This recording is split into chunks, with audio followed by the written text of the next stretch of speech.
నేను చాలా సందర్భాల్లో చూశాను. ఎక్కువ నేను పాయకరపేట నుంచి వచ్చేటప్పుడు కానీ జర్నీస్ చేసేటప్పుడు కానీ చూసుకుంటే ఒక చిన్న చిన్న గట్ల మీద గ్రూప్ ఆఫ్ పీపుల్ కూర్చోవటం, ఆ వచ్చేవాళ్ళు వచ్చే వెహికల్స్ని ఆపడం, చైన్ స్నాచింగ్స్ ఇవన్నీ కూడా చాలా ఎక్కువగా జరుగుతున్నాయి.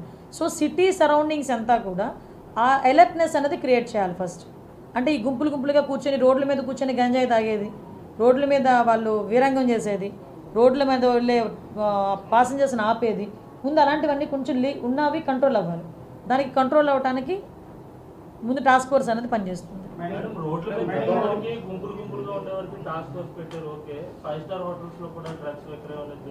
అమ్మ ఇంకొకటి కూడా చెప్తున్నా, ఇప్పుడు ప్రతి ఒక్క చోట పోలీసులు వెళ్ళి కూర్చొని చూడలేరు.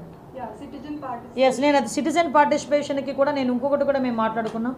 ఎవరైతే గంజాయి విషయంలో ఇన్ఫర్మేషన్ ఇస్తారో వాళ్ళకి ప్రైజ్ మనీస్ కూడా మేము ప్రకటించడానికి కూడా సిద్ధపడ్డాం.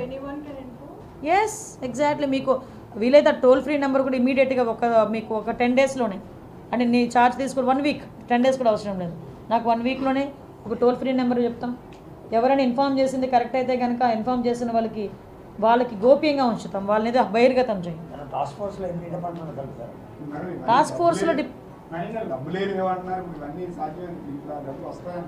డబ్బులు జనరేట్ అంటే మనం దోచేసుకోవాలనే ఆలోచన ఉన్నవాడికి అయితే డబ్బులు జనరేట్ చేయలేడు, కానీ డబ్బులు జనరేట్ చేసి మంచి చేయాలనుకున్నవాడు ఎలాగైనా జనరేట్ చేయగలడు. చాలా సోర్సెస్ ఉన్నాయి.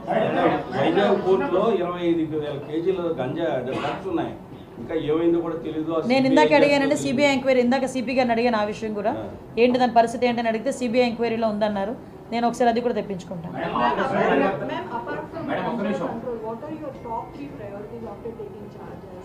యాజ్ టాప్ 3 ప్రయారిటీస్ అయితే ఫస్ట్ థింగ్ గంజాయి డ్రగ్స్, కంట్రోల్ ఆఫ్ గంజాయి అండ్ డ్రగ్స్.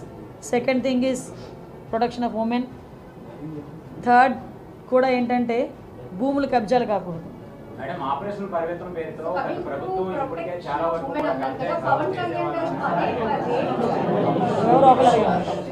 చెప్పమ్మా కన్నా.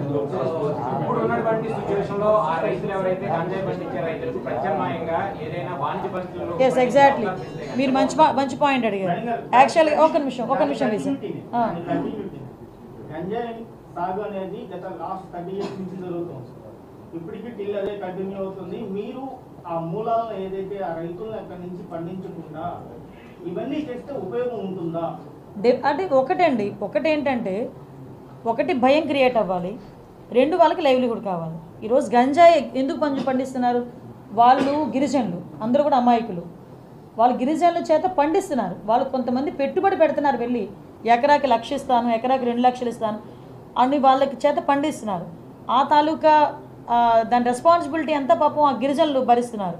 రేపు పొద్దున్న ఎవరైతే పెట్టుబడి పెట్టాడో వాడు దొరకడు, మనకి ఎవడు దొరుకుతాడో, అక్కడ ఎవడైతే పండిస్తున్నాడో వాడు దొరుకుతాడు పోలీసులు వెళ్తే. సో అటువంటి సిచ్యువేషన్స్లో వాళ్ళకి మనం కొంచెం మోటివేట్ చేయాలి.